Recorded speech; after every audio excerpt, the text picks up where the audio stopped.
व आपल्या वाचनालयाच्या प्रथेप्रमाणे आजचे प्रमुख पाहुणे माननीय श्रीकांत तारेजी, वाचनालयाचे अध्यक्ष डॉक्टर करंबेळकर, सचिव राजेशजी ठोंबरे व कार्यकारी मंडळाच्या सर्व सदस्यांना मी विनंती करतो की आपल्या प्रथेप्रमाणे दीप प्रज्वलनासाठी मंचावर यावं.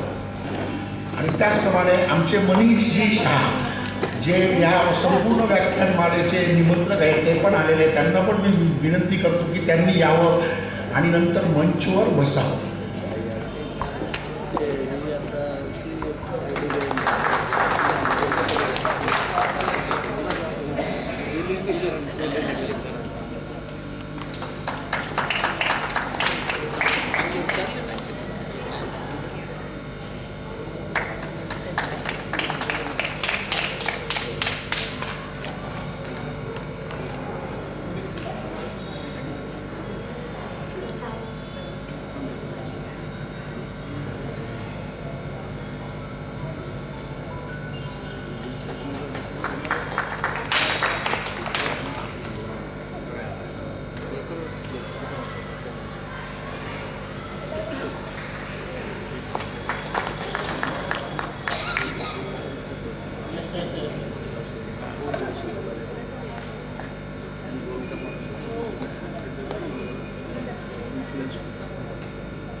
मी वाचनालयाचे अध्यक्ष डॉक्टर मुकुंदजी करंबेळकर यांना विनंती करतो की त्यांनी आलेल्या वक्त्यांचं वाचनालय व चाळीसगावच्या वतीने पुष्पगुच्छ देऊन स्वागत करावं.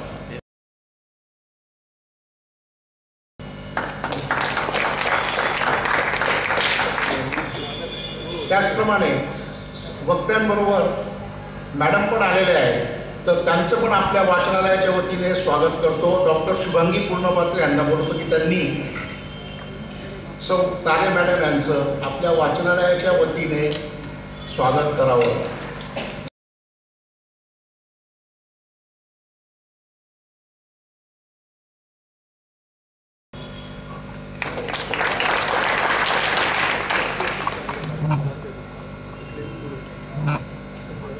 वाचनालयाचे सचिव राजेशजी ठोंबरे यांना विनंती करतो की त्यांनी वाचनालयाचे अध्यक्ष डॉक्टर मुकुंद करंबेळकर सरांचं स्वागत करावं.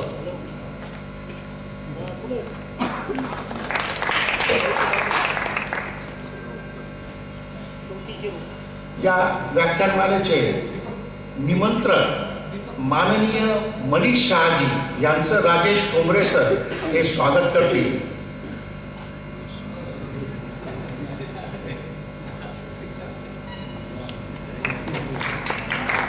मनीष सर अपरिहार्य कारणास्तव 6 दिवस इथे उपस्थित नव्हते, परंतु त्यांचं पूर्ण मार्गदर्शन इथे मिळत होतं व्याख्यानमालेला. आता मी माननीय विश्वास देशपांडे सरांना विनंती करतो की त्यांनी आलेल्या वक्त्यांचा परिचय करून द्यावा.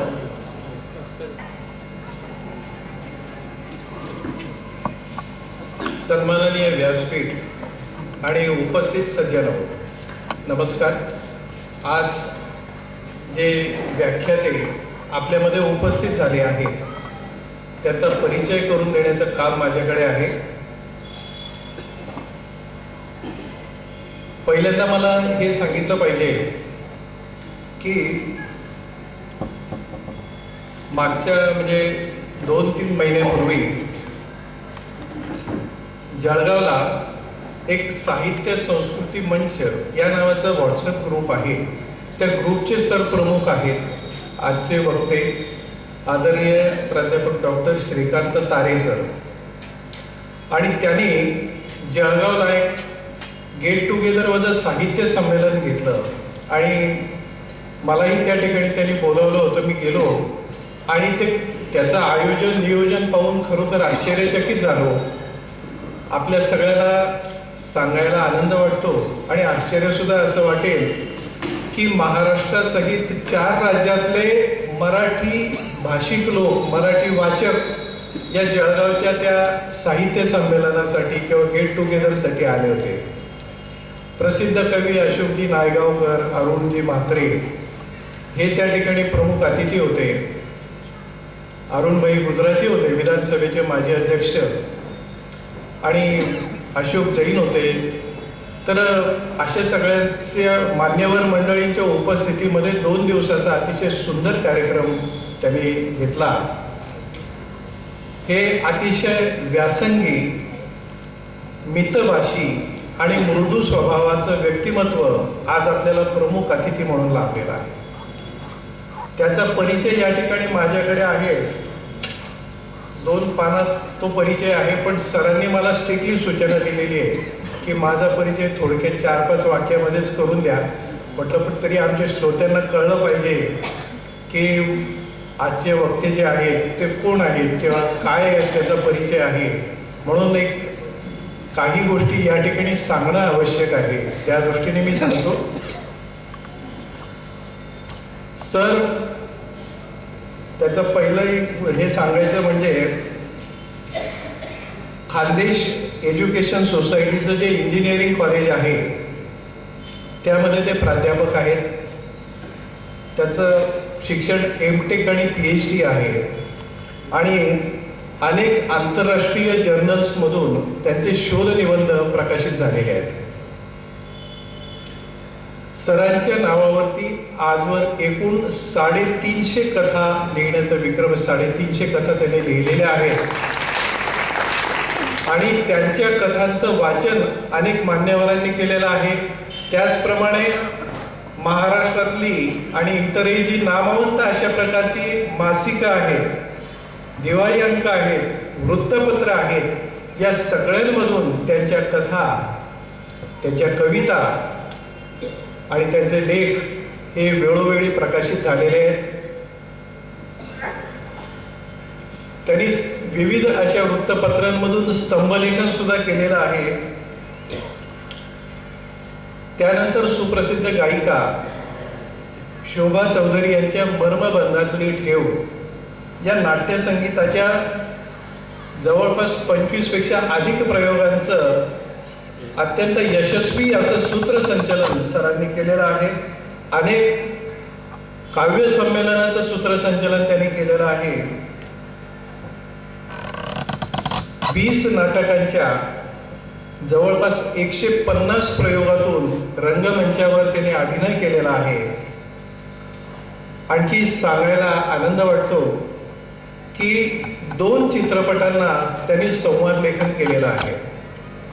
एक भगवान देवकर निर्देशित वेडा पिसा आणि श्याम फुलवाडे निर्देशित फ्रेंड रिक्वेस्ट या चित्रपटासाठी संवाद लेखन आणि गीत लेखन सरांनी केलेलं आहे. सर, वैशिष्ट्य सांगायचं झालं तर 3 प्रकारचे कार्यक्रम सर सादर करतात. आज आपल्यासमोर जो कार्यक्रम सादर होणार आहे तो आहे मी असा घडलो. आणि यामध्ये गेले 25-30 वर्षापासून किंवा त्याहीपेक्षा अधिक काळापासून सर साहित्य क्षेत्रामध्ये कार्यरत आहेत आणि या साहित्य क्षेत्रामध्ये मुशाफिरी करत असताना त्यांना जे काही वेगवेगळे अनुभव आले, काही भन्नाट अनुभव सुद्धा आले, काही चांगले अनुभव आले, काही इतरही अनुभव आले, या सगळ्यांचा सुरेख असं संगम मी असा घडलो या प्रयोगातून आज आपल्याला ऐकायला मिळणार. त्यानंतर त्यांच्या 300हून अधिक प्रकाशित कथांपैकी निवडक कथांच्या कथाकथनाचा खुसखुशीत असा प्रयोग तारेवरची कसरत या नावाने ते करतात आणि त्याचे 180हून अधिक प्रयोग झालेले आहेत. आणखी त्यांच्या अनेक कविता प्रसिद्ध आहेत आणि या कवितांवर आधारित कविता माझी सखी हाही एक कार्यक्रम ते करतात आणि त्याचे सुद्धा आतापर्यंत अनेक कार्यक्रम या ठिकाणी झालेले आहेत. अनेक साहित्य संमेलनांमधून सरांचा सहभाग राहिलेला आहे. म्हणजे विविध प्रकारची जी अखिल भारतीय साहित्य संमेलनं झाली त्या ठिकाणी निमंत्रित कवी म्हणून किंवा लेखक म्हणून त्यांना आमंत्रित करण्यात आलं होतं. आणि सगळ्यात महत्त्वाचं म्हणजे सिंगापूर येथील विश्व मराठी साहित्य संमेलनामध्ये निमंत्रितांच्या कवी संमेलनामध्ये त्यांचा सहभाग होता. आणि गोव्याच्या फोंडा या ठिकाणी बृहन महाराष्ट्र अधिवेशनाच्या दरम्यान बृहन महाराष्ट्र मंडळ नवी दिल्ली तर्फे मराठी साहित्यातील उल्लेखनीय कामगिरी करता जीवन गौरव पुरस्कार देऊन त्यांचा गौरव करण्यात आलेला आहे. तर अशा प्रकारचं एक व्यासंगी रसिक जाणकार असं व्यक्तिमत्व आज आपल्याला वक्ते म्हणून लाभलेलं आहे. आपल्या सगळ्यांच्या तर्फे मी त्यांचं पुनश्च एकदा स्वागत करतो आणि या ठिकाणी माझा परिचय संपवतो. धन्यवाद.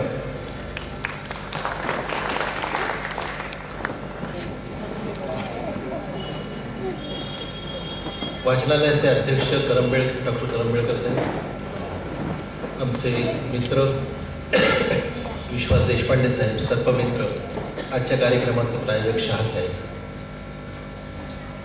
आणि माझ्या समोर बसलेले 68 श्रोते, या सर्वांची परवानगी घेऊन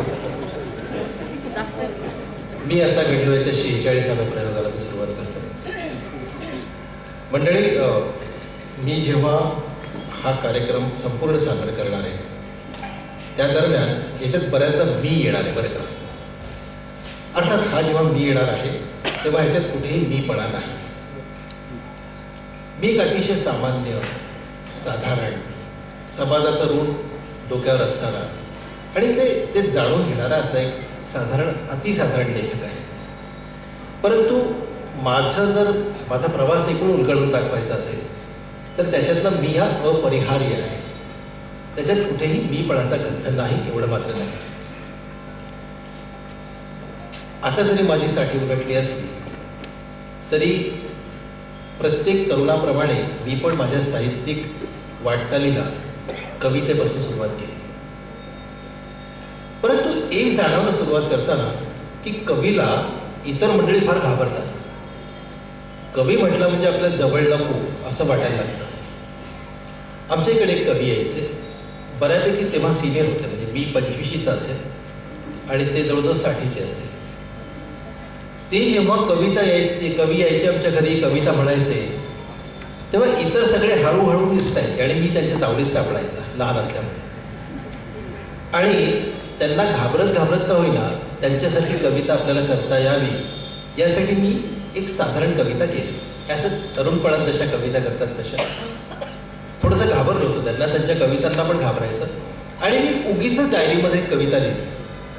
ती कविता अशी होती: वाटेल ते लिही रे, कविता करू नको. वाटेल ते लिही पण कविता करू नको रे, चालेल राहिले जरी अवघेच पान नको रे. वाटेल ते लिही पण कविता नको लिहू रे, चालेल राहिले जरी अवघेच पान नको रे. जोडून हात तुझला विनविणा किती केल्या, जोडून हात तुझला विनविणा किती केल्या, ऐकून तुझ्या कविता नरकात पिढ्या गेल्या. मी इथे हवालदार, रडतात घरी पोरे, वाटेल ते लिही पण कविता नको लिहू रे. आश्चर्य जगा वाटे तू कोडगा किती रे, आश्चर्य जगा वाटे तू कोडगा किती रे. तुझं पाहता समोर माझं वाटते भीती रे, चाहूल तुझी येता पळतात लोक सारे. वाटेल ते लिही पण कविता लिहू नको रे. माझ्या हातून जाणे कधी काय पाप घडले, माझ्या हातून जाणे कधी काय पाप घडले. माझे आयुष्य तुझला वावा म्हणून सडले. माझ्या हातून जाणे कधी काय पाप घडले, माझे आयुष्य तुला वावा म्हणून सडले.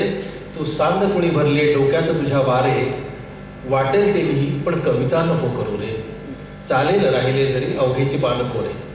आता झालं काय, कविता तर मी केली, ती डायरेक्ट केली. माझ्या वडिलांनी कविता कधीतरी वाचली, त्यांना अर्थ कळला की नाही माहिती नाही, पण जे कवी आले ना त्यांना त्यांनी सांगितलं आमच्या मुलांनी बा किती सुंदर कविता केली. त्यांनाच ती कविता दाखवली. त्या दिवसानंतर एक मात्र झालं, त्यांचं आमच्याकडे येणं टोटली बंद झालं. मग यथावकाश लग्न बिग्न झालं, बायको आली, बायकोचे उपक्रम सुरू झाले. आणि एक दिवशी तिच्या महिला मंडळात एक कार्यक्रम होता. प्रत्येकाच बायकांच्या महिला मंडळात काही ना काही कार्यक्रम असतातच. तर तिच्या ह्याच्यात कधी काय कार्यक्रम व्हायचे, कधी काय व्हायचे. एकदा त्यांच्या महिला मंडळात एक चेअर रेसची स्पर्धा होती. तर त्या स्पर्धेला तिने मला येऊन सांगितलं की आज ना आलं मी चेअर रेस खेळलो. म्हटलं म्हणजे नेमकं काय केलं? काही नाही, अशा खुर्च्या टाकल्या आणि आम्ही गोल गोल फिरत होतो. तू पण भाग घेतलास? घेतला ना. काय केलं? डोळ्यावर पट्टी बांधून टणटण वाजवत होते. काय सुंदर भाग घेतला. मग कोणाचा नंबर आला? अहो काही नाही, आपल्या तिथल्या ती लाड बाई आहे ना आमच्याकडे, तुम्हाला आठवते का? मला ती बाई आठवली. लाड नावाची ती अशी कोलेलठ्ठ बाई. अहो मी हिला म्हटलं, हिला लाड का म्हणायचं? हिचं नाव तर लाडू असायला हवं. नाही, हिचं नाव लाडच आहे, पण तिचाच पहिला नंबर आला. अगं ती एवढी चपळ आहे चेअर रेस खेळण्यासारखी? चपळ नाही, ती खुर्चीत बसली, तिथंच फसली. उठताच आलं नाही, पण तिलाच नंबर द्यावा लागला. तर अशा तिच्या महिला मंडळात एकदा उखाण्यांची स्पर्धा झाली. आता आपल्याला सगळ्यांनाच उखाण बिखाणे आवडतात आणि उखाणे मी माझ्याही लग्नात घेतला होता. परंतु मी जो उखाणा एक नामी उखाणा ऐकला होता ना, त्यानंतर माझा त्याच्यात इंटरेस्ट जरा वाढला होता. असं मी गावात गेलो होतो आणि ती फार अशी स्टंट मुलगी होती. तिने नवऱ्याला घास भरवताना उखाणा घेतला होता, शिळी पाकी भाजी आणि पोळीचे तुकडे. शिळी पाकी भाजी आणि पोळीचे तुकडे, घास देते मेल्या सुमारकडे. तर हा उखाणा ऐकल्यामुळे मला उखाण्यात इंटरेस्ट होता आणि हिच्या महिला मंडळात उखाण्याची स्पर्धा होती. मला म्हणाली तुम्ही जज म्हणून याल का? म्हटलं नाही, जज वगैरे नाही, ते नाही करता येणार. नाही या म्हणा. मी तिथे जज म्हणून गेलो आणि कविता आयुष्यात करायची नाही असं ठरवलं होतं. तरीही त्या कार्यक्रमातून येऊन आणि मग मी कविता केली. तुम्हाला ती कथा माहिती की एक 4 जण रानात गेले होते.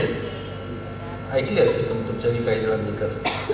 तेव्हा त्यांना तिथल्या जंगली लोकांनी पकडलं आणि ते नरभक्षी होते. जंगली पकडली त्यांनी आणि त्यांनी सांगितलं आता आम्ही तुम्हा चौघांना मारणार आणि खाणार.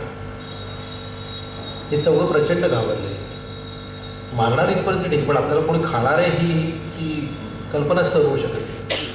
सोडून द्या वगैरे विनंती केली. तर तिथलं सरदार म्हणाले ठीक आहे तुम्हाला सोडून देऊ, मला एक अशी वस्तू दाखवा जी मी कधी पाहिली नाही आयुष्यात, मग तुम्हाला मी सोडून देऊ म्हटलं. एवढंच ना, यांनी मोबाईल काढून दाखवला. तो म्हणे तू काय मला मोबाईल दाखवतो? माझ्याकडे हा ॲपलचा मोबाईल आहे. मग काय करावं? मग यांनी ब्लूटूथ काढून दाखवलं. तो म्हणे ते काय दाखवतो? ते आमच्याकडे वर्षानुवर्ष यांनी 5-6 यांच्याकडे ज्या ज्या वस्तू होत्या त्या काढून दाखवल्या. परंतु त्या सगळ्या वस्तू त्या वनवासी लोकांनी पाहिल्या होत्या. शेवटी जीव तर वाचवायचा म्हणून त्याच्यातल्या या चौघांपैकी एकाने एक अशी वस्तू त्यांना काढून दाखवली त्यामुळे त्यांची प्रचंड अचानक सुटका झाली. ती काय काढली असेल तर त्याच्यापैकी एकाने एक असा माईक काढला ज्याच्यातनं हामिंग येत नाही आणि चू असा आवाज येत नाही. तर म्हणे आम्ही आयुष्यात हा असा प्रकारच पाहिला नाही. म्हणाले तुमचा पहिला असा असा माईक मलाही अजून बघायचा आहे. तर जाऊ दे, आपला विषयांतर होत आहे. तर काय झालं, महिला मंडळात उखाण्याचा कार्यक्रम झाला. त्यात अध्यक्षीणबाईंचाच पहिला नंबर आला. त्यांच्या अध्यक्षीणबाई ज्या होत्या ना त्या अशा 80 वर्षाच्या वरच्या वगैरे होत्या. सर्वात आधी लठ्ठबाई स्टेजवर चढली. चढताना 2-3दा देव पडली. लाल चुटूक साडी आणि लाल चुटूक साडी आणि चपला सुद्धा लाल. बाई कसली दिसत होती स्टेशनवरचा हवाल. ऐका हो ऐका बाईचा उखाणा ऐका. ऐका हो ऐका बाईचा उखाणा ऐका. उखाणा ऐकायला लागत नाही पैसा. बाईने घेतला उखाणा तो ऐसा. मी दिसते भोपळा, रमेश दिसतो मुळा. मी दिसते भोपळा, रमेश दिसतो मुळा. दिवसभर बायकांकडे बघत बसतो खुळा. ड्रायव्हरच्या बायकोने तर कमालच केली. ड्रायव्हरच्या बायकोने तर कमालच केली. इंजिनसारखं धावत असते स्टेजवर चढली. लाल, पिवळी, हिरवी अशा टिकल्या तिने लावल्या. लाल, हिरव्या, पिवळ्या अशा टिकल्या तिने लावल्या. 3 टिकल्या 3 रंगाच्या सगळ्यांना स्कीव भावल्या. ऐका हो ऐका ड्रायव्हरच्या बायकोचा उखाणा ऐका. ऐका हो ऐका, ड्रायव्हरच्या बायकोचा उखाणा ऐका.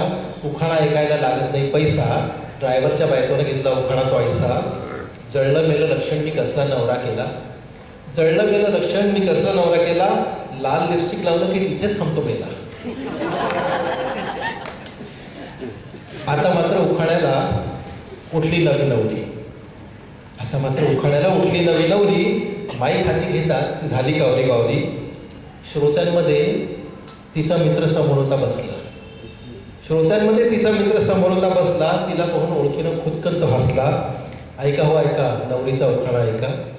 उखाणा ऐकायला लागत नाही पैसा, नवरीनं घेतलं उखाणा तो ऐसा. नवी नवी नवरी मी नाजूक नाजूक नार. नवी नवी नवरी मी नाजूक नाजूक नार. संदीप माझा नवरा पण राहुल आवडतो फार. अध्यक्षीबाईंचा नंबर शेवटी आला. अध्यक्षीबाईंचा नंबर शेवटी आला. बाईंना फारच आनंद झाला. 80 वर्ष होतं त्या म्हातारीचं वय. 80 वर्ष होतं त्या म्हातारीचं वय. एवढ्या जख्या म्हातारीला कुणाचं हो भय. बाईचा काळीमोड झाला होता 3दा. बाईचा काळीमोड झाला होता 3दा, तरी अजून 4थ्याच्या शोधत होत्या खांदा. ऐका हो ऐका, म्हातारीचा उखाणा ऐका. उखाणा ऐकायला लागत नाही पैसा, बाईंनी घेतला तो उखाणा तो ऐसा. मधुभाऊ गेले सदुभाऊ आले. मधुभाऊ गेले सदुभाऊ आले. सदुभाऊ गेले यदुभाऊ आले. आले तर आले, आले तसे गेले. बरं झालं गेले, चाबट होते मेले. त्या अध्यक्षीबाईंचाच पहिला नंबर आला. असा महिला मंडळात उखाण्याचा कार्यक्रम झाला. म्हणजे तुम्हाला सांगतो ही कविता जेव्हा मी कुठे कार्यक्रमात म्हणतो तेव्हा एखादी तरी म्हातारी मधून रागवून उठून निघून जाते. मला माहिती नाही काय काय कारण असावं, पण इथल्या इथे असं काही झालेलं दिसत नाही. पण बऱ्याचदा मी असं झालं पाहिजे. मग मी थोडं कविता करताना कवितेचं आयुष्य फार नसतं असं मला जाणवलं. म्हणजे अशा मोजक्या काही कविता असू शकतात मोठ्या कवींच्या, परंतु माझ्या कवितांचं आयुष्य फार नाही हे जेव्हा जाणवतं तेव्हा मग मी गद्य लेखन करू लागलो. सुदैवानं माझ्या घरी बापू काळे यायचे, माझ्या घरी शंदा नवरे यायचे, अतिशय अभिमानानं सांगतो. दमा मिराजदार यायचे, शांताबाई शेळके यायच्या. आत्ता मी देशपांडे सरांना सांगत होतो, शांताबाई जेव्हा आमच्या घरी येऊन सोफ्यावर बसल्या होत्या, माझ्या आईनं त्या सोफ्यावरची धूळसुद्धा 8 दिवस झटकू दिली नाही. इथे सरस्वती बसली होती, इथे हात लावायचा नाही. आणि या सगळ्यांचा असर कुठे ना कुठे माणसावरती होतो. तर ह्या लोकांमुळे मी थोडं गद्यलेखन करू लागलो. मग प्राध्यापक झालो आणि प्राध्यापक झाल्यामुळे मग व्याख्यानं देऊ लागलो. आता काय होतं की प्राध्यापक जेव्हा माणूस होता ना तेव्हा त्याला व्याख्यान देण्याचा एक नैसर्गिक अधिकार मिळतो असं मला वाटतं. तर त्याप्रमाणे मी पण देऊ लागलो हळूहळू. व्याख्यानं देता देता आता होतं काय, समोर कोणी असो नसो माईक हाती आला की बोलायला सुरुवात करायची आणि आपली मतं मांडायला लागायची. हा प्रकार आम्हाला व्याख्यात्यांना चांगला जमतो. आम्हाला विद्यापीठ सांगतं 2 विद्यार्थी असले तरी शिकवायचं. त्यामुळे माईक हाती आला की मग समोर कोण आहे पाहायचं नाही, शिकवायला सुरुवात करायची. सुरुवातीला काय झालं, सुरुवातीला मी जरा आकड्यांच्या बाबतीत चोखंदळ होतो. म्हणजे असे 10-12 श्रोते समोर असले की मी स्टेजवर चढणार नाही वगैरे असं मी म्हणायचं. पण एका कार्यक्रमात काय झालं, समोर 7-8 श्रोते. मी म्हटलं 50 असल्याशिवाय मी स्टेजवर जाणार नाही, तर समोरचे 7-8 उठून निघून गेले. उरला फक्त माईकवाला. त्यानंतर मग मी बऱ्यापैकी सावध झालो आणि गर्दीपेक्षा गर्दी महत्वाची असे सार्वकालिक वाक्यांनी माझ्या व्याख्यानाची मी सुरुवात करू लागलो. व्याख्यानाच्या सुरुवातीला काय व्हायचं, मला सगळेच विषय कळतात असं नाही ना, असे शक्यच नाही. मी सर्व विषयावर व्याख्यान देऊ पण शकत नाही. परंतु माझ्या एका मित्राने हे सगळं चालत असताना ह्या ज्या व्याख्यानाचे जे सगळे प्रकार आहेत किंवा हा जो प्रवास आहे हा सगळा मला हवा असा घडला असं नाही, सगळं चांगलं घडलं असंही नाही, कडूकुण सगळेच अनुभव आले. परंतु मला एक ठाऊक होतं की मला ज्या विषयात गती आहे त्याच विषयावर बोलायचं. इतर कुठल्याही विषयावर तुम्ही काही विषय दिला आणि मी बोललोय असं मला जमायचं नाही पूर्वी.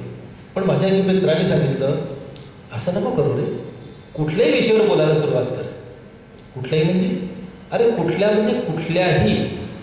अरे पण म्हणजे ज्या विषयात आपल्याला कळत नाही त्या विषयावर कसं बोलायचं. हे बघ, तू जे सांगतोस ना ते ज्यांना कळत नाही त्यांना अजिबातच कळत नाही, आणि ज्यांना कळतं ते तुझ्या बोलण्याकडे लक्ष देत नाही. त्यामुळे कोणत्याही विषयावर तो बोलायला सुरुवात करतो. अरे पण म्हणजे तू कमाल करतो, असं कसं शक्य आहे? तो म्हणाला शक्य. आता बघ, मागच्या वेळेस मला भारतीय सणांच्या संदर्भात राखीचे महत्त्व हे नारळी पौर्णिमेला भाषण द्यायला बोलवलं होतं.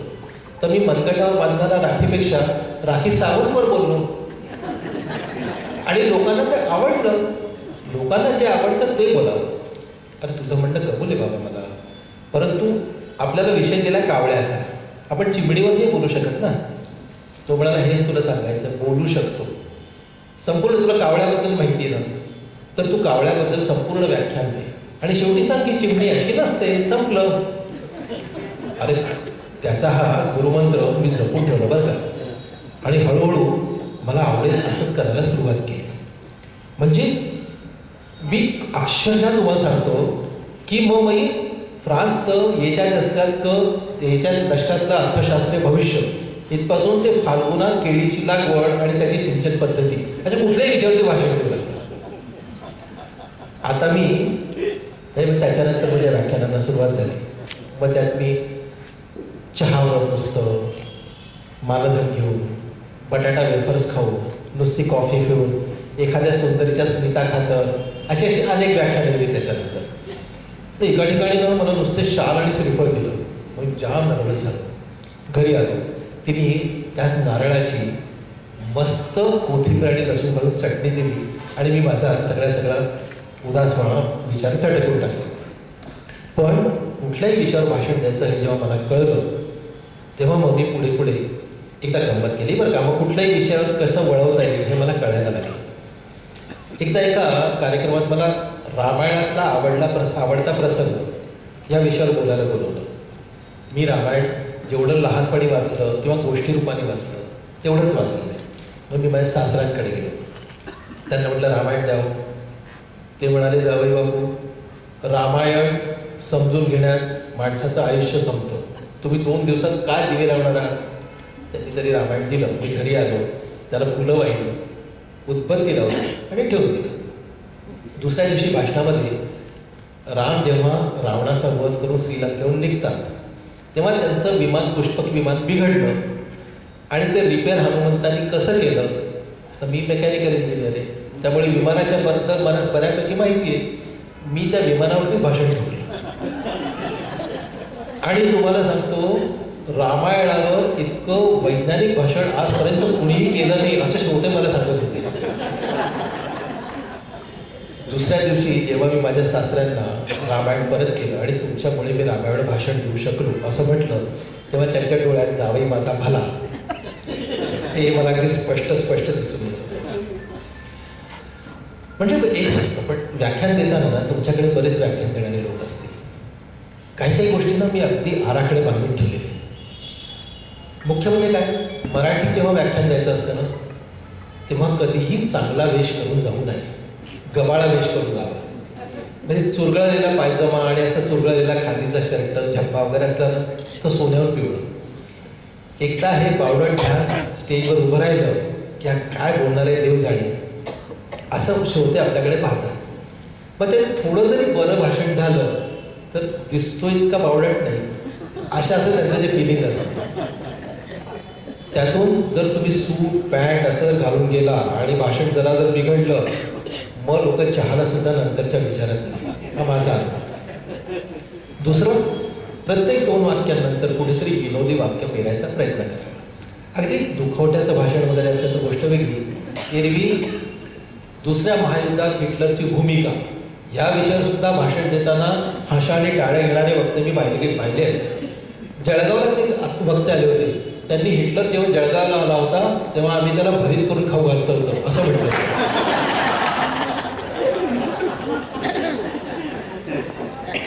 तिसरा मात्र फार महत्वाचा पॉईंट बरं का, जे व्याख्यान देतात त्यांनी लक्षात ठेवायला. बोलताना बिनधास्त आंतरराष्ट्रीय वाक्यांची पेरणी करावी. मी हार्वर्ड विद्यापीठात भाषण द्यायला गेलो होतो तेव्हा बिनधास्त बोलायला, किंवा मी जेव्हा तिथे लंडनच्या कार्यक्रमात जेव्हा भाषण देत होतो तेव्हा माझा एक मित्र होता, त्यांनी बोलता एकदा मी लंडनला गेलो असताना मला राणी भेटली असं म्हटलं आणि आम्ही त्याच्याकडे बघायलाच लागलो. त्याला कळलं काहीतरी चुकलं. राणी म्हणजे फार झालं हो, थोडासा भान ठेवताना गरजेचं आहे. पुढे तो पटकन म्हणाला, राणी म्हणजे माझ्या मुलीची 2 वर्षाची मुलगी.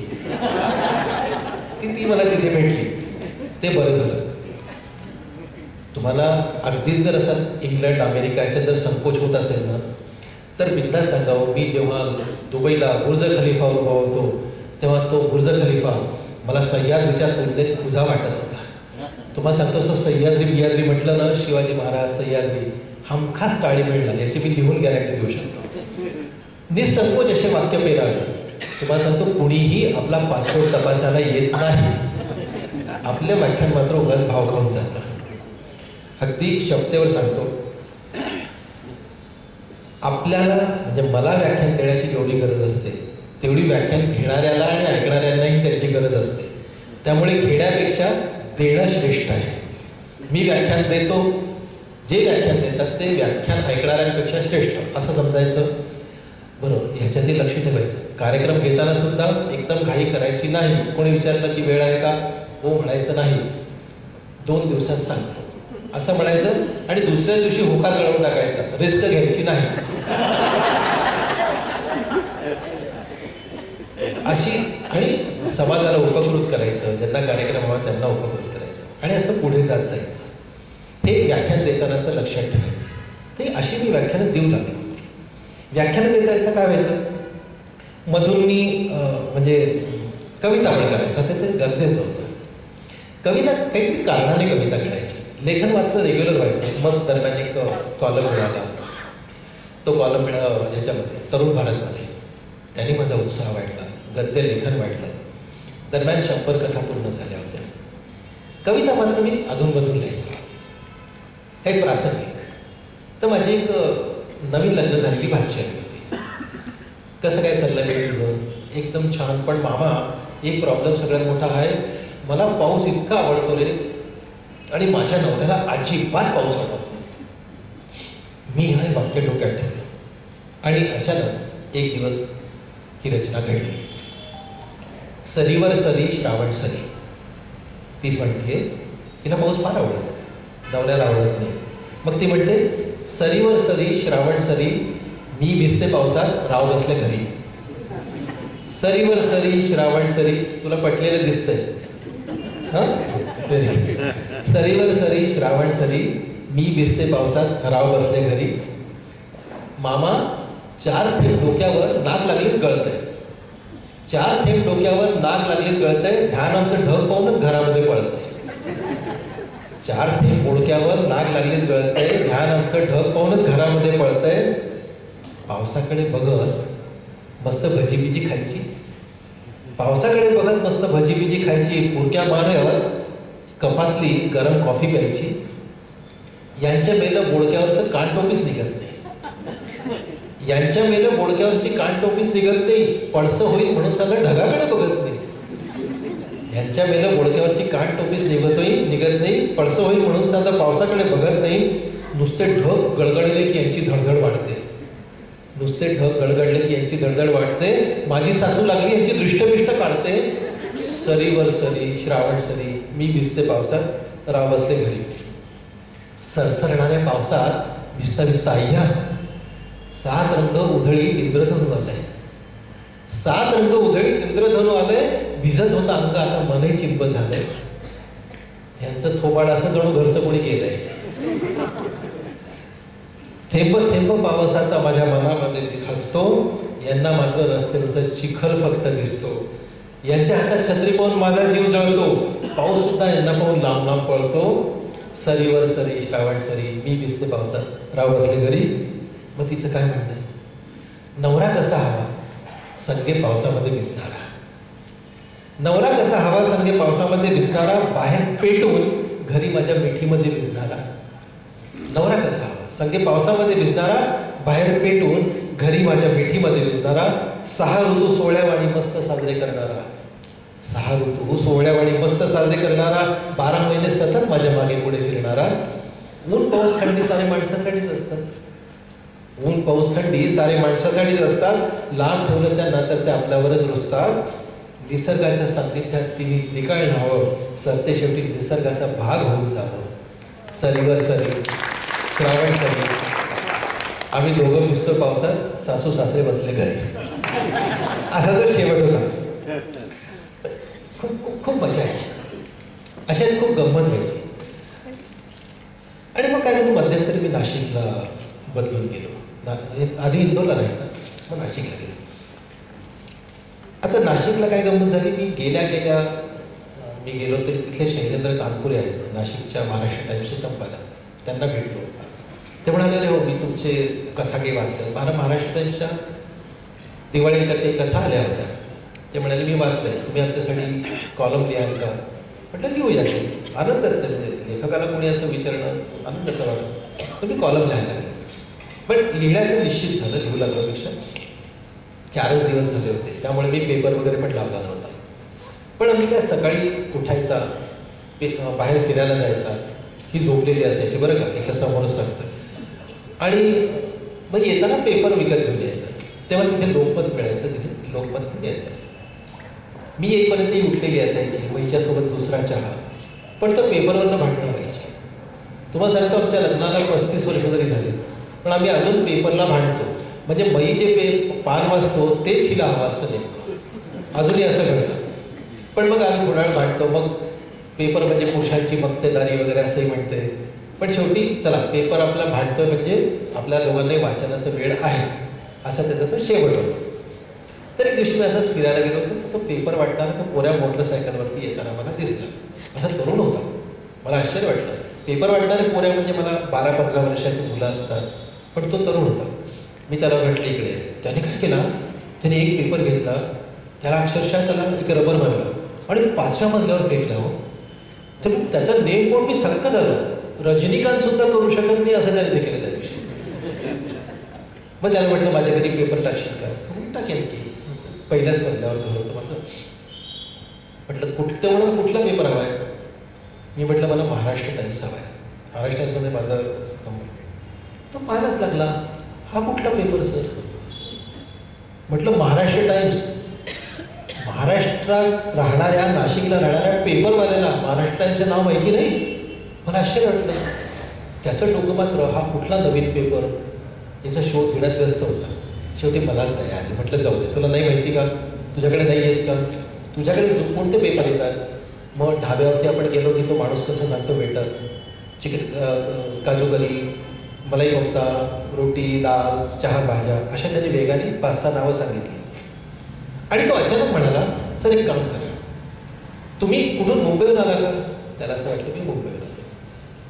तुम्ही इतर कुठलाही पेपर घेऊ नका, माझ्याकडे एक उत्तम पेपर आहे. मी तुमच्याकडे महाराष्ट्र टाइम्सचं हे नाव नाही ऐकलं, मी तुमच्याकडे मटा टाकतो सर उद्यापासून. मटा? मला गंमत वाटली. म्हणजे नाशिकला आपण कोणाला विचारलं का कुसुमाग्रज कुठे राहतात, एखाद्या प्राध्यापकाला विचारलं आणि त्याने सांगितलं कुसुमाग्रज ठाऊक नाही बुवा, पण टिळक, तुम्ही आता नाशिकला आला सांगितलं तर टिळक रोडवर जा, तिथे विवा शिरवाडकरांचं घर आहे, ते जरूर पहा. असं म्हटल्यावर जे वाटेल ना ते मला वाटलं. मी म्हटलं, मटा? बरं, बटाटा बाबा, उद्यापासून तू बटाटा. मी त्याला सांगणार होतो की बाबा, गोपू काळे आणि वसंत पुरुषोत्तम काळे एकच, दमा मिराजदार आणि दत्तात्रय मिराजदार एकच. पण तो मला माहिती नव्हती की त्याच्यासमोर एक प्रोफेसर उभा आहे. तो पटकन गाडी त्याने स्टार्ट केली, निघून गेला. घरात आलो, बायको गेली, तू पाहत होती. तिने विचारलं, पेपरवाल्याला सांगितलं? हो. कुठला पेपर टाकणार तो उद्यापासून? म्हटलं, तो मटा टाकणार उद्यापासून. तू एकदम चिडलीस माझ्यावर. काय मटा असे फालतू पेपर तुम्ही सांगता? तुम्ही फक्त महाराष्ट्र टाइम्स आला तरच फक्त घ्यायचा, दुसरा पेपर घ्यायचा नाही. आता मी पेपरवाल्याला मटा आणि महाराष्ट्र टाइम्स एकच सांगू शकतो, पण माझ्या बायकोला समजावून देण्याचा मोठा प्राध्यापक मी अजून झालेलो नाही. हे असे एक अनुभव येत गेले. मी पुढे जात गेलो आणि जेव्हा कविता करायचा, स्टेजवर जायचं, तेव्हा मला असं वाटायचं, आपली कविता किंवा आपलं म्हणणं समोरच्यापर्यंत पोहोचतंय की नाही, हे मला कधी जाणवलं माहिती. मी सिंगापूरला गेलो. सिंगापूरला विश्व साहित्य संमेलन होतं. त्यात माझ्यासोबत अशोक नायगावकर होते, अरुण म्हात्रे होते, रामदास फटाडे होते, दत्तात्रय हालस्तीकर होते, मोठी मोठी मंडळी होती सगळी. आमच्या वंदना गुप्ते होत्या. आणि मी हे पाहिलं की हे जे मोठे कवी आहेत, दत्तात्रय हलसीकरांची कविता काय पोचते हो श्रोत्यांपर्यंत, त्यांच्यातील हृदयाच्या आत शिरते आणि तसा समोरून रिस्पॉन्स येतो. आपल्याकडून अशी कविता घडेल का, अशी तर कविता घडली तर ती समोरच्यापर्यंत पोहोचेल का, असं मला वाटत असतानाच एका कार्यक्रमात मी कविता म्हटली आणि मला तो क्षण क्लिक झाला. आई वडील भांडतात आणि त्यांचा मुलांवरती वाईट परिणाम होतो, अशी ती कविता मला लिहायची होती. एक सामाजिक आशयाची कविता लिहून पाठवा असं मला एकाने सांगितलं होतं, तेव्हा ती मी कविता लिहून पाठवली होती. पण ती पोहोचते कशी हे मला त्या कार्यक्रमात कळलं. ती कविता होती, आई आणि पप्पा कसे उगाचच भांडतात. आई आणि पप्पा कसे उगाचच भांडतात, आपले लहान मुद्दे सुद्धा मोठ्याने मांडतात. आई आणि पप्पा कसे उगाचच, अगदी लहान मुलगी ती कविता म्हणते, आई आणि पप्पा कसे उगाचच भांडतात, आपले लहान मुद्दे सुद्धा मोठ्याने मांडतात. आई म्हणते शट अप प्लीज, बाबा म्हणतात गेट आउट प्लीज. आई म्हणते शट अप प्लीज, बाबा म्हणतात गेट आउट प्लीज. चला एवढं तरी बरं, प्लीज म्हणतात हे तर खरं. एवढं तरी बरं, प्लीज म्हणतात हे तर खरं. तीही शटअप होत नाही, तेही गेट आउट होत नाही. एकमेकांवर ओरडून उगाच वाफ दडवतात, एकमेकांवर ओरडून उगाच वाफ दडवतात. भांडणाचा रोज नवा इतिहास घडवतात. मला म्हणतात भांडू नको, भांडण वाईट दिसतं. मला म्हणतात भांडू नको, भांडण वाईट दिसतं. जगासमोर भांडू नाही यांना धोरण नसतं. यांचं यांनाच कळत नाही, धागे अजून जुळत नाही. आई आणि पप्पा कसे उगाचच भांडतात, आपले लहान मुद्दे सुद्धा मोठ्याने मांडतात. कब्बशा फुटतात, दोघांची डोकी उठतात. कब्बशा फुटतात, दोघांची डोकी उठतात. कब्बशा फुटतात, दोघांची डोकी उठतात. हे वाक्य म्हटलं आणि समोर उभा असलेला एक 7-8 वर्षाचा मुलगा उभा राहून टाळ्या वाजवायला लागला. त्यांनी जेव्हा टाळ्या वाजवल्या तेव्हा तिथून एक नवरा बायको उठून निघून गेले. आणि मला त्या दिवशी पहिल्यांदा कळलं, आपण लिहिलेली रचना कुणापर्यंत तरी आणि व्यवस्थित जागी ती पोचली. हे त्या दिवशी मला प्रथम कळलं. कब्बशा फुटतात, दोघांचे डोके उठतात. तिचे कपाळावर बुक्के, एकमेकांना जोरात धक्के. हे इकडे एकमेकांना जोरजोरात झापतात. शेजारचे नाना मात्र थराथरा कापतात. त्यांच्या काकू आमच्या घरात याच वेळेस शिरतात. त्यांच्या काकू आमच्या घरात याच वेळेस शिरतात. आमच्या घरची माना वाटत गावभर फिरतात. लाख वेळा चालू सुद्धा माझ्या एकट्यात चालत नाही. ही दोघं एकमेकांना मुळीच पीक घालत नाही. आई आणि पप्पा कसे उगाचच भांडतात, आपले लहान मुद्दे सुद्धा मोठ्याने मांडतात. तार स्वरात आरडाओरडा, ओरडून ओरडून घसा कोरडा. आपल्या सगळ्यांच्या घरात आपण बघितलेले आहे. तार स्वरात आरडाओरडा, ओरडून ओरडून घसा कोरडा. त्याची आई तिचा बाप, त्याची आई तिचा बाप, सर सकट शिव्याशा, माझी मात्र ओढाताण, शांततेची भालीच वाट. मुलांवर काय असर होतो याचा अर्थ करत आपण जेव्हा तरुण असतो, आपली मुलं लहान असतात तेव्हा कळत नाही. आता मी आजोबा झाल्यानंतर मला ते कळायला लागलं. त्याची आई तिचा बाप, सर सकट शिव्याशा, माझी मात्र ओढाताण, शांततेची भारी वाट. आजी आणि आबा घाबरून कोपऱ्यात जाऊन बसतात. त्यांचे चेहरे किती किती केविलवाणे दिसतात. आजी आणि आबा घाबरून कोपऱ्यात जाऊन बसतात. त्यांचे चेहरे किती किती केविलवाणे दिसतात. काही काळ अवदसा घरामध्ये फिरते. काही काळ अवदसा घरामध्ये फिरते आणि आजी यांच्यासाठी रात्रंदिवस झुरते. माझं एकदा जाऊ दे, त्यांना त्यांचे हाल पुरत नाही. माझं एकदा जाऊ दे, त्यांना त्यांचे हाल पुरत नाही. आजीच्या डोळ्यातलं पाणी रात्र सरत नाही. आई आणि पप्पा कसे उगाचच भेटतात, आपले लहान मुद्दा सुद्धा मोठ्याने मांडतात. ही कविता मी त्या दिवशी सादर केली, सहजच म्हटली गेली. आणि याला मला जो प्रतिसाद आला त्याने मला एक कवितेचं नवीन दालन खुलं झालं. आणि याच्यानंतर मी खरी कविता करत लागलो. कवितांचं कौतुक व्हायचं प्रश्न. प्रत्येक थोडं जरी प्रत्येकच श्रोत्याला काहीतरी वेगळं हवं असतं, काहीतरी नवीन हवं असतं. ते त्याला मिळालं की कौतुक होतं. त्यानंतर फेसबुक आलं. मग मी फेसबुकवर कविता टाकायला लागलो. फेसबुकवरती अंगठे यायला लागले, चांगले यायला लागलं. पण लोक काय करतात, बऱ्याच वेळेस फार जास्त कौतुक करतात असं मला वाटतं. कौतुकाचं की लिमिट असायला पाहिजे. म्हणजे कार्यक्रम झाल्यानंतर म्हणजे माझा कार्यक्रम झाला आणि कोणी इथे येऊन सांगितलं तुम्हाला कोण कुसुमाग्रजांची आठवण आली, चालेल का? नाही चालणार ना. एका ठिकाणी अध्यक्ष असं मला म्हणाले, की माझी जेव्हा ओळख करून देते, विश्वासराव तुम्ही तर खूप चांगली ओळख करून दिली सर. एकाने सांगितलं की यांना पाहून मला शेक्सपियर आठवले. मग काय, मग मी पण आता उभ्या उभ्या आधीच सांगितलं की धन्यवाद, तुम्हाला पाहून मात्र कालिदास पाहण्याचा मला भास होतो. कौतुक असं म्हणजे त्याला काही लिमिट असावं. तीच माझी भाची बघायची, कौतुक करावं, किती कौतुक करावं. मला सांगत होते मामा, अरे आमच्या शेजारचा तो मुलगा अरे 2 वर्षाचा इतका गोड खोकतो रे, इतका गोड खोकतो, काय सांगतो तुला. अगं खोकण्याला कौतुक करायचा गोड गोष्ट आहे का? हे असं इतका गोड शिंकतो असं वाटतं आणि शिंकतच राहतो. एक दिवशी मला म्हणाली, अरे मामा तो इतका खोकत होता, इतका गोड खोकत होता, आम्ही पाहतच राहिलो. असा लाल बंद झालेला ॲपल सारखा खोकून इतका गोड दिसत होता. त्याच्यासोबत खूप सारे सेल्फी घेतले आम्ही, माहितीये. पण खूप वेळ झाले त्याच्या चेहऱ्यावरचे भावच बदले ना. मग त्याच्या आईला कळलं तो बेशुद्ध झाला. मग त्याला डॉक्टरकडे घेऊन गेले. हॉस्पिटलमध्ये इतका गोड रडत होता, अरे असं वाटत होतं की त्याचे रडतच राहावं. आता हे काय कौतुक करायचं आहे, पण कौतुकात सुद्धा कुठेतरी लिमिट असायला पाहिजे ना. माझी आते बहीण मला आठवते 25-27 वर्षांनी, ती मला सांगायची, अरे आमचा दिलीप स्वच्छतेची एवढी आवड आहे, तो कपडे सुद्धा शॅम्पूमध्ये धुतो. अरे ह्याच्यात काय कौतुक करण्यासारखं? शॅम्पूने कोणी आंघोळ करू शकतं हे मला कपडे सुद्धा शॅम्पूमध्ये धुवायचे. हे कौतुक मला फारसं सहन निघायचं. म्हणजे मला तो प्रकार कधीही पटला नाही. कौतुक सुद्धा लिमिटमध्ये असायला हवं ना. पण मग काहीतरी नवीन करायचं म्हणून मी एक दिवशी अचानक मला अमिताभ बच्चनचं सिलसिलामधलं आणि कभी कभीमधलं त्यांची शायरी म्हटली, ती मी ऐकली. देशपांडे सर याच्यावरती फार सुरेख लिहितात, त्यांचे मी रेग्युलर स्तंभ वाचत असतो. ती शायरी ऐकली आणि मला असं वाटलं की आपल्याला जर प्रेझेंट करायचं असेल तर हा आवाज असा असायला हवा. म्हणजे बोलायला किंवा रेकॉर्डिंगला पुरुषाचा आवाज, त्याचं टार्गेट काय? अमिताभचा आवाज. स्त्रियांसाठी मी सांगतो, तुम्ही सिलसिला बघा किंवा मुकद्दर का सिकंदर बघा, त्याच्यात रेखाचा तो आवाज आहे. तो आवाज स्त्रियांनी कमवायला हवा असं मला वाटतं. हे ऐकल्याने मला एक नवीनच दालन उघडं झालं. मग मी यूट्यूबवरती अभ्यास कविता म्हणून त्याच्या मागे बॅकग्राऊंड म्युझिक घ्यायचो आणि मग विनोदी कविता सोडून चांगल्या कविता सुद्धा घेतल्या जाऊ शकतात हे मला तिथे कळलं. एक रेकॉर्ड केली मी कविता, त्याच्यात मला 1250 लाईक्स 2 दिवसात आले. त्याला मागे बॅकग्राऊंड म्युझिक होतं, इथे ते शक्य नाही, पण ती कविता होती. सिच्युएशन घ्या की आपल्या घरासमोर एक घर बांधलं जात आहे, मोठे मोठे बंगले बांधले जातात आणि त्याच्यात एक टापरी बांधून तिथलं चौकीदार कुटुंब राहतं. त्या चौकीदार कुटुंबाकडे लहान मुलं असतात. एक लहान मुलगी असते झिपरी, एक कपडे न घातलेला तिच्यासोबत फिरणारा, तिच्या कडेवर फिरणारं एक बाळ असतं. हे सगळीकडे तुम्ही बघायला.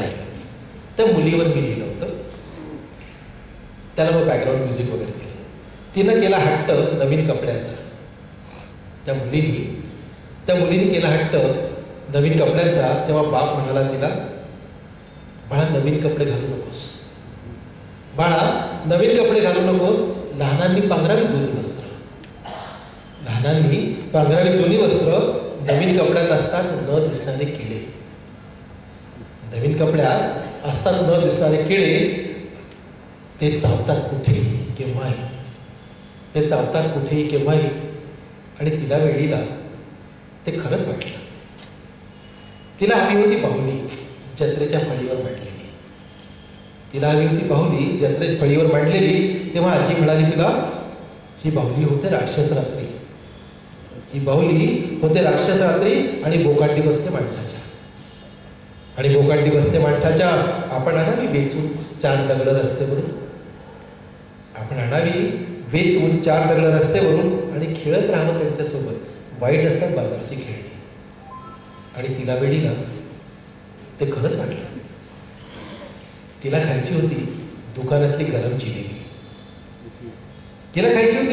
गरम जिलेबी, तवईतून सरळ परातीत पडलेली. तेव्हा आई म्हणली तिची, तोंड पोळतं ग बाळा गरम जिलेबी खाल्ल्याने. उद्या मी कामावर येताना बाईसाहेबांकडून आणेन मागून काही उरलेलं शिळं पाक. तसंही बाजारातलं तळकट खाल्ल्याने पोटात होतो मोठा बिघाड. आणि तिला वेळीला ते खरंच वाटलं. तिला जायचं होतं शाळेत, तेव्हा साडेच तिला म्हणाले, करणार काय जाऊन शाळेत? करणार काय जाऊन शाळेत? मोलकरणीची पोर पुढे होऊन होणार ना मोलकरीणच. मोलकरणीची पोर पुढे जाऊन होणारच मोलकरीणच. तिनं शिकलं काय न शिकलं काय, उलट शाळेत गेल्याने बिघडतात मुलं. उलट शाळेत गेल्याने बिघडतात मुलं. आणि तिला वेळीला ते खरंच वाटलं. सरत गेलं तिचं बालपण, हवंसं काहीच नाही मिळणार तर निराश जाणीव. सरत गेलं तिचं बालपण, हवंसं नाहीच मिळणार या निराश जाणीवेनं. आणि हळूहळू न कळत शहाणी होत गेली ती वेडी मुलगी. आणि न कळत हळूहळू ती शहाणी होत गेली ती वेडी मुलगी. किती शहाणी माझी बाय ती म्हणत करत राहिले कौतुक तिचे आई, आजी, बाप आणि सगळे. ती आई झाल्यावर अचानक कळलं तिला, नाही चालत हट्टीपणा करून शहाणाच असावं लागतं गरीबाच्या पोरीला. ती आई झाल्यावर कळलं तिला, नाही चालत हट्टीपणा करून शहाणाच असावं लागतं गरीबाच्या पोरीला. आणि बाजारातलं सारखं वाईट असतं, फारच वाईट हे आजकाल समजावती ती हट्ट करणाऱ्या आपल्या मुलीला, हट्ट करणाऱ्या आपल्या मुलीला.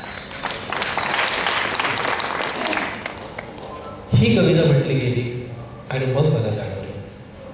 आणि हे ऐकताना जेव्हा समोरचे सत्यतीत होतात तेव्हा ते मला कुठेतरी जाणवतं की नाही, आपलं म्हणणं कुठेतरी पोचतंय.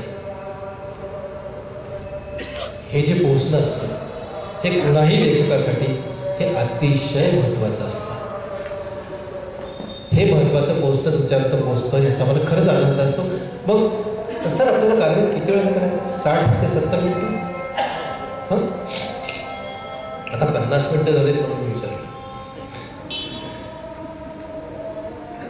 आणि हे पोचतं तुमच्यापर्यंत जेव्हा हे माझं म्हणणं जेव्हा तुमच्यापर्यंत पोचतं हे मला खूप काही देऊन जातं, खूप एनर्जी देते. घटना घडत राहतात, तुमच्यापर्यंत त्या पोचवण्याचं काम माझं असतं. परंतु हे नक्की की कुठेतरी समाधान कायमच होत राहतं. ते कुठल्याही लेखकाला, कुठल्याही कवीला ते असतं. मी इंदोरचा मूळचा.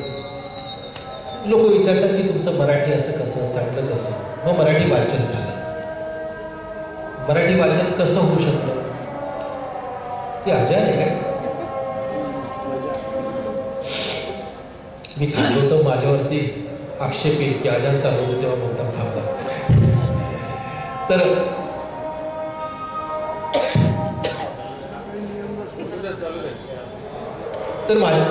मी कुठून शिकलो? मला असं वाटतं हे मी माझ्या आईकडून शिकलो. माझ्या आईला वाचनाचा प्रचंड वेळ होता. आणि आमचे असे एक वाडा होता छोटासा, त्याच्या आजूबाजूला कुटुंब होती, शेजारी पाजारी होते. आमच्या शेजारी कांबल्या आजी राहायच्या. मला सगळ्याचा वाडा आठवतो. त्या शेजारी त्या दामले आजींची गंमत होती बरं का. त्या काय करायच्या, त्या काही पण उरलं सुरलेलं आमच्याकडे आणून द्यायचं बरं का. पाहगं, माझ्या आईचं नाव प्रभा, तिला ते प्रभे म्हणायच्या. प्रभे पाहगं, आजच केलंय, तुला देते. आता आम्हाला ते कळायचं. त्यानं ते आमच्याकडे असं वाटेतलं लोणचं बिणचं घेऊन यायचं. दामले काकूंना काहीही स्वयंपाक जमायचा नाही, अक्षरशः काही नाही. म्हणजे बायका कसं रुचिरा वाचून वगैरे चांगलं काही करायचा प्रयत्न करतात की त्या वाचून हमखास बिघडा व्हायच्या.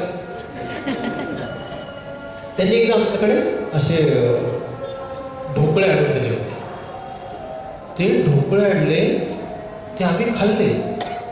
आणि त्यासोबत चटणी होती चिंचेची की कशाची. ते खाल्लं आणि त्या दिवशी मीच ठरवलं मी ताकात बुडवून विटेचे तुकडे खाईन, पण याच्यानंतर यांच्याकडचे ढोकळे खाऊ शकणार. असं त्याची काय एक दिवशी आमच्याकडे लोणचं पाठवलं. ते जिभेवर पण ठेवलं गेलं नाही हो. ते लोणचं आईने आमच्या त्यांची वाटी काढली, आमच्या वाटीत घालून त्यांना परत केलं. त्या गावभर सांगत होत्या श्रीकांतच्या आईला साधं लोणचं सुद्धा बनवता येत नाही. ही अशी देवाणघेवाण पर्यंत व्हायची. पण हो, एक मात्र आहे, माझ्या आईला वाचनाचा अत्यंत वेळ होता, अत्यंत वेळ. कुठल्या स्तराचं? ती काहीही वाचायची, काहीही. अगदी उभ्या असताना रस्त्यावर समजा काही चिठोरा पडलाय तर तो सुद्धा उचलून ती वाचू लागायची. तिचा वेळ पाहून तिला हौसच. आणि मुख्य म्हणजे ती जे वाचायची ना त्याच्यात ते रंगून जायची. तिला खूपदा मी पुलंचं हसवणूक वाचताना त्याच्यात रंगलेलं पाहिलं आहे. मल्लिका अमर शेखांचं मला उद्ध्वस्त वाचताना तिच्या डोळ्यात पाणी यायचं, किंवा रणजित देसाईंचं स्वामी वाचताना ती त्याच्यात गुंतून जायची. हे आम्ही खूपदा पाहिलं. हे तिला कसं काय जमायचं देव जाणे, परंतु ही तिला सवय लागली होती हळूहळू. म्हणजे इव्हन आमटी ढवळायची ना घरामध्ये ती चुलीवर, तेव्हा आमटी ढवळताना सुद्धा ती काही ना काही वाचत असायची आणि ती खूप चांगलं काहीतरी वाचायची. आणि मग ती मला, माझ्या वडिलांना म्हणजे दादांना, माझ्या बहिणीला ती वाचून दाखवायची. सगळंच तिला पटायचं असं नाही, तिला काही नाही पण आवडायचं. तर तिला जे नाही आवडायचं ना तेव्हा ती असं हात हलवून पटलं नाही हो अशा काहीतरी गुन्हा करायचे. दुपारचा स्वयंपाक झाला की तिचे काम ती वाचायला बसायची. तिची पद्धत होती, तिची पाय जोडून बसायची आणि कमरेवर जोर देऊन थोडं खाली बघून वाचायची. ती अशी वाचायला बसली की तिला अजिबात डिस्टर्ब करायचं नाही हे आम्हा बहीण भावंडांना ठाऊक होतं. आणि तिच्या खोलीत सुद्धा जायचं नाही. माझं हळूहळू लग्न झालं. मग हळूहळू म्हणजे माझं लग्न झालं. हळूहळू नाही, आणि त्या लग्नानंतर मग आईचा स्वयंपाकघरातला वावर जरा कमी झाला. पण हे स्वयंपाकघरातून निवृत्त होणं तिने पथ्यार्थी पडलं. तिने त्याला सेलिब्रेट करायला सुरुवात केली. तिचं वाचनवेळ अधिकच वाढलं. मग ती काय करायची, तिची अशी खोली पश्चिमेला होती, पण ती खूप वाचायची ना जेव्हा, तेव्हा ती पश्चिमेच्या खोलीत जायची. तिकडे खिडकीतून प्रकाश यायचा, थोडीशी उन्हाची तिरी घ्यायची. ती 4 वाजेचा चहा झाला की तिथे वाचायला बसायची. थोडंसं ऊन कमी झालं की थोडंसं पाय मोकळे करायला बाहेर जाऊन यायची. देवासमोर दिवा लावायची, काहीतरी खायची. संध्याकाळी तसंही वयस्कर लोकांचं खाणं कमी होतं. एखाद चपाती खाल्ली, भात खाल्ला आणि मग परत पलंगावर वाचायला बसायची. तेव्हा मात्र तिला दिवा लावायला लागायचा. पण दिवा जेव्हा लावला ना तिची एक सवय होती. का होती माहिती, ती दिव्याकडे तोंड करून बसायची. आता दिव्याकडे तोंड केल्यावर तिच्या चेहऱ्यावर, डोळ्यांवर प्रकाश यायचा, त्यामुळे तिला वाचायला त्रास व्हायचा. पण तरी पण ती तसं करायची, का ठाऊक नाही. थोड्या वेळाने ती वळायची. ती वळाल्यामुळे डोळ्यावरचा प्रकाश निघून जायचा, परंतु पुस्तकावर अंधार करायचा. परंतु हेही तिला चालायचं. तिचं वाचनाचा वेळ अजिबात कमी व्हायचा. जेव्हा आमची परिस्थिती हळूहळू सुधारली, म्हणजे मला नोकरी लागली, बहिणींची लग्न झाली, आमची जेव्हा परिस्थिती सुधारली तेव्हा तिने पुस्तकं जमवायला सुरुवात केली. आणि पाहता पाहता मी देशपांडे सरांना सांगतो, आमच्या घरात 350-400 पुस्तकांचं वाचनालय स्वतंत्र तयार झालं. आता एवढी पुस्तकं म्हटल्यावरती मीही वाचायला लागलो. मी वाचायला लागलो तर खूप वाचायला लागलो, म्हणून लिहायला लागलो. मी लिहिलो की मी पहिल्यांदा आईला दाखवायचा. कारण माझं लेखन, माझा अतिशय आग्रह होता की माझं लेखन माझ्या आईच्या वयाच्या बायकांनी सुद्धा वाचलं गेलं पाहिजे, त्यांनी ते ऑड न म्हटलं पाहिजे, आणि माझ्या मुलांच्या वयाच्या सुद्धा मुलांनी ते वाचलं पाहिजे. हे लेखन मी कायम करत गेलो. ती आवडली तर सांगायचं, नाही तर चक्क सांगायची असं लिहू नको बाबा. आणि होता होता काळ सरला. खूप वाचन झाल्यानंतर ती जेव्हा वयस्कर झाली तेव्हा तिला त्या उजेडाचा फार त्रास व्हायचा. मग ती रात्री झोपून वाचायची. दुर्दैवाचा भाग आहे, मला आता ते जाणवत नाही, दिव्याचं जे बटन होतं ते तिच्या पलंगापासून 5-6 फूट लांब होतं. मग ती वाचन झंपलं की तिथे कागद टाकायची आणि दिवा मालवायला उठायची. हळूहळू जसं वय वाढायला लागलं तेव्हा तिला तेही जमेल असं झालं. मग ती मला आवाज द्यायची, श्रीकांत ये रे, दिवा बंद कर. सुरुवातीला मी जायचं कौतुकाने, पण नंतर तर मलाही ते त्रासदायक व्हायला लागलं. रोजचं कसं जमणार हो. मग काय ती आवाज जरी दिला ना तरी मी ऐकलंच नाही असं दाखवायचं. बऱ्याच वेळ मी ते टाळलं. एक दिवशी मी पाणी प्यायला 3-1 वाजता उठलो होतो पहाटे. तेव्हा पाहिलं तर आई टक्क जागी होती. तिच्या खोलीचा दिवा चालू होता. तिला म्हटलं, आई काय झालं, झोपली का नाही? ती म्हणजे दिवा आहे, मला त्रास होतो, झोपता येत नाही. मला खूपच लाजल्यासारखं झालं. मी गेलो, पटकन दिवा बंद केला. पण त्या दिवशी नंतर मात्र मी रोज तिच्या खोलीचा दिवा बंद करायला उठायचा. आईच्या निर्वाळाच्या 2 दिवस अगोदरपर्यंत मी हे काम करत राहिले. तीही वाचत राहिली. अगदी अल्पशा आजाराने आई गेली आणि तिची ती खोली रिकामी झाली. रिकामी नाही, मोकीच झाली. त्या खोलीत वाचणारं कोणी उरलं नाही. पुस्तकांच्या कपाटाला काही दिवस हात लागला नाही. अधूनमधून मी तिच्या खोलीत जायचा, कोणी बसायला यायचं त्यांना घेऊन जायचा. आता आईचा विषय निघाला म्हणजे पुस्तकांचा विषय निघणं अपरिहार्य होतं. तिची पुस्तक पाहिजे, एखादं पुस्तक काढायचं, त्याच्यावर हात फिरवायचा. त्या पुस्तकाला आईचा स्पर्श झाला आहे या जाणीवेनं आईचा स्पर्श मला होतो याची जाणीव मला व्हायची. काही दिवस त्या अलिबाबाच्या गुहेची सफर आम्ही सातत्याने करत होतो. मग काही दिवसांनी ठीक आहे, मग ती खोली मी घेतली.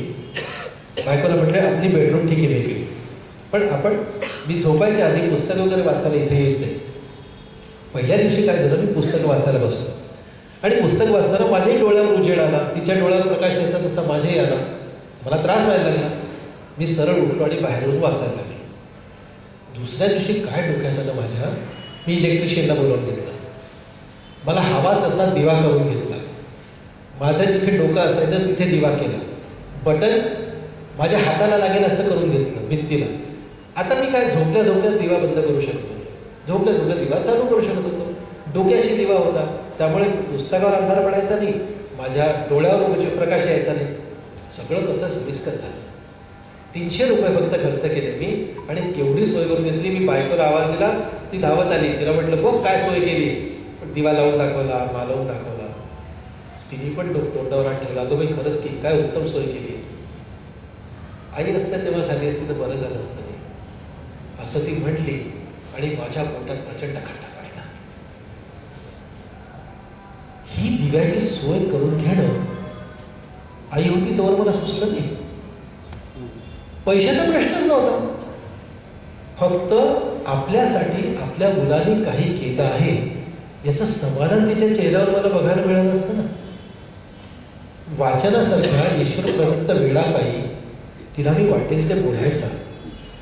दिवा मालवायला उठायचा नाही, तिला प्रकाशात झोपावं लागायचं नव्हे, तिला प्रकाशात जागावं लागायचं. तिच्या हाताशी दिव्याचं बटन असायला हवं हे ती जिवंत असताना मला सुचलं नाही. मला ढसाढसा रडावंसं वाटलं. हे जाणवलं, ती सोय केल्याचा जो आनंद होता तो क्षणात नष्ट झाला.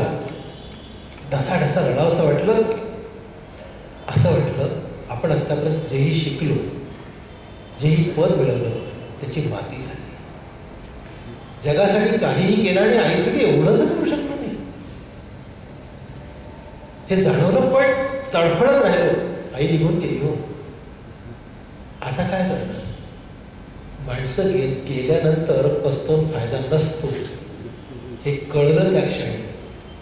नुसतंच पस्तवता येईल त्या क्षणापर्यंत नाही, तुमच्या समोर उभा आहे त्या क्षणापर्यंत. आई निघून गेली. मी ही कथा बऱ्याच ठिकाणी सांगतो, हा प्रसंग बऱ्याच ठिकाणी सांगतो आणि मला त्यातले काही लोक येऊन नक्कीच सांगतात, सर उद्या आमच्या घरचं काम मी करून घेणार आहे. तेव्हा मला कळतं की आपण श्रोत्यांपर्यंत पोहोचतो. मी लेखक फार मोठा नाही, कवी तर अजिबात नाही, परंतु माझ्या रचना तुमच्यापर्यंत पोहोचाव्यात एवढं फक्त. मी शेवटली माझी कविता सादर करणार आहे. त्याच्या आधी देशपांडे साहेब आपले मनापासून स्वागत. धुमाळ साहेबांनी हा सगळा प्रपंच घडवून आणला, त्याच्यामध्ये ते फार मोठा पूल होते. आपले अध्यक्ष आहेत करंबेळकर साहेब, आजचे पुन्हा आभार मानतो शाहसाहेबांचे. त्यानंतर आपले सचिव सर्पमित्र, ते कुठे साप पकडणारे काचे आहे साप दिसला की निवडतात. शंकराच्या नंतर तुमचाच नंतर, त्यांनी सुद्धा विष सहन केलं, आज तुम्ही केलं. आणि ज्या कवितेनी मला खरंच कवी म्हणून स्थापित केलं ती फक्त कविता तुमच्या सादर करतो. ती कविता मी नाशिकला प्रथम सादर केली होती, त्यावर विठ्ठल वाघ माझ्यासोबत होते, त्यानंतर अरुण म्हात्रे होते, रामदास फुटाणे होते, आणखी अशा विचार खूप उत्तम मनीषा साधू होत्या. ही कविता मी 14 फेब्रुवारी हा एक फार मोठा सण असतो, तुम्हाला माहिती आहे, आंतरराष्ट्रीय सण. हे सगळ्यात पटकन कळलं एका सेकंदात. तर हा जो व्हॅलेंटाईन डे याच्यावरती कविता कविता केली की आंतरराष्ट्रीय लय प्रस्त बोकाळलं तिच्या आईला या व्हॅलेंटाईनचं, लय प्रस्त बोकाळलं तिच्या आईला या व्हॅलेंटाईनचं. तरुणांचा ऊर कसा हॅप्पी हॅप्पी धपापतोय, तरुणांचा ऊर कसा हॅप्पी हॅप्पी धपापतोय. तरुणींचे मी तांडेच्या तांडे उंडारत आहेत निवडून लागत. चॅनलची अवस्था झाली भाग प्यायलागत आणि वर्तमानपत्राचे रकाने वाढतात दुथडीत करून. अहो आमच्या घरासमोर बागडणारे डुक्कर बी आज करतायत चेकाळल्यागत. आमच्या दारासमोर बागडणारे डुक्कर बी आज करतायत चेकाळल्यागत. लय प्रस्त बोकाळल्या तिच्या आईला या व्हॅलेंटाईनचं. हे व्हॅलेंटाईन म्हणजे नक्की काय असतं कुणाला मिठावा नाही. हे व्हॅलेंटाईन म्हणजे नक्की काय असतं कुणाला मिठावा नाही. माझा मित्र म्हणला ते असं नाही का फुलाचं नाव, ते इंग्लंडचे लोक म्हणत असतील. व्हॅलेंटाईनच्या फुलावरनं काळी मुंगी व्याली बाई, तिचं दूध किती, एक ग्लास भरला बाई दुसरा ग्लास आपली. माझा बा म्हणला अरे येड्या ते असेल मुंबईच्या स्टेशनचं नाव व्हॅलेंटाईन रोड म्हणून. कुणी म्हणे व्हॅलेंटाईन हे नाव असतं, कुणी म्हणे व्हॅलेंटाईन हे गाव असतं. पण व्हॅलेंटाईन म्हणजे खरंच काय असतं कुणाला मिठावा नाही. तरी मी लई प्रश्न बोकाळला तिच्या आईला व्हॅलेंटाईनचं. या व्हॅलेंटाईन नावाच्या संतानं कवाच टाकलंय मागं मीरेला, तुळशीला, तुकोबाला, रामदासांना. या व्हॅलेंटाईन नावाच्या संतानं कधीच टाकलंय मागं मीरेला, तुळशीला, तुकोबाला, रामदासांना. एक माय तक्रार करत होती माझ्याकडे भाकरी थांबता थांबता. एक माय तक्रार करत होती माझ्याकडे भाकरी थांबता थांबता. भाऊ माझा पोरगा गेलाय तो कुठल्याचा सण साजरा करायला. माझा पोरगा गेलाय तो कुठल्याचा सण साजरा करायला आणि जाताना जबरी घेऊन घेतलाय माझ्या खिशातून मी घाम गाळून कमवलेले 100 रुपये. आणि जाताना जबरी घेऊन गेलाय माझ्या खिशातून घाम गाळून कमवलेले 100 रुपये. कुठला सण हो भावत्यो, कुठला सण हो भावत्यो. मी म्हणलं काय करू माय या तरी काय करू. लय प्रस्त बोकाळले तिच्या या व्हॅलेंटाईनचं.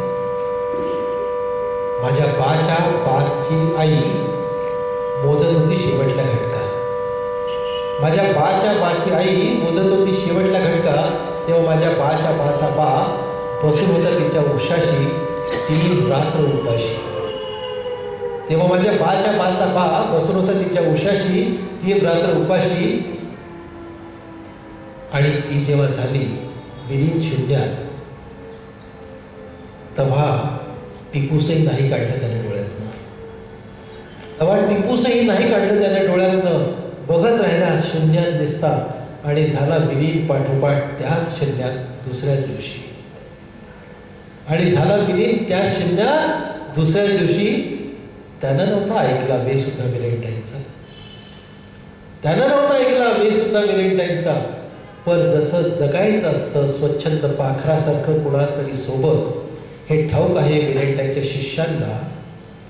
पण जसं जगायचं असतं स्वच्छंद पाखरासारखं हे जसं ठाऊक आहे या व्हॅलेंटाईनच्या शिष्यांना, तसं मरायचं बी असतं कुणातरी सोबत हे ठाऊक होतं बाच्या मला. लय प्रस्त बोकाळलं तिच्या आईला या व्हॅलेंटाईनचं. लय प्रस्त बोकाळलं तिच्या आईला या व्हॅलेंटाईनचं. खूप खूप धन्यवाद.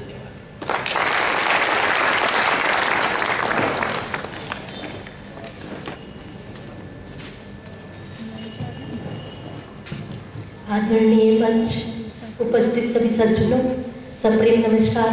सर्वप्रथम मैं तारे जी का आभार। आपने बहुत ही सरल, बहुत ही आनंद, बहुत ही मज़ेदार, खूब अच्छी म्यूज़िक चेयर और उखाने वगैरह खूब अच्छे सुनाए। हम अपने महिला मंडल में भी ऐसी म्यूज़िक चेयर रखेंगे। बहुत ही आनंद आया सच में। मैं तारे जी की आभारी हूँ। आपने बहुत ही सरल सहज ढंग से हमें बहुत ही आनंद किया। दिल की गहराइयों से मैं आपको बहुत बहुत धन्यवाद देती हूँ। सभी श्रोताओं ने अपना बहुमूल्य समय देकर आज के कार्यक्रम में 4 चांद लगा दिए। इससे मैं आप सभी की भी आभारी हूँ। बहुत बहुत धन्यवाद। आप सभी को भी बहुत बहुत धन्यवाद। इस कार्यक्रम के प्रायोजक श्री आदित्य अजीत घाटे जी की आभारी हूँ, खूब खूब धन्यवाद उनको भी। कल का विषय है आज़ादी की जंग, हिंदी फिल्मों के संग। वक्ते हैं श्री रामदास कामत हैदराबाद से। अध्यक्ष जी की अनुमति से मैं कार्यक्रम विराम लेती हूँ। धन्यवाद।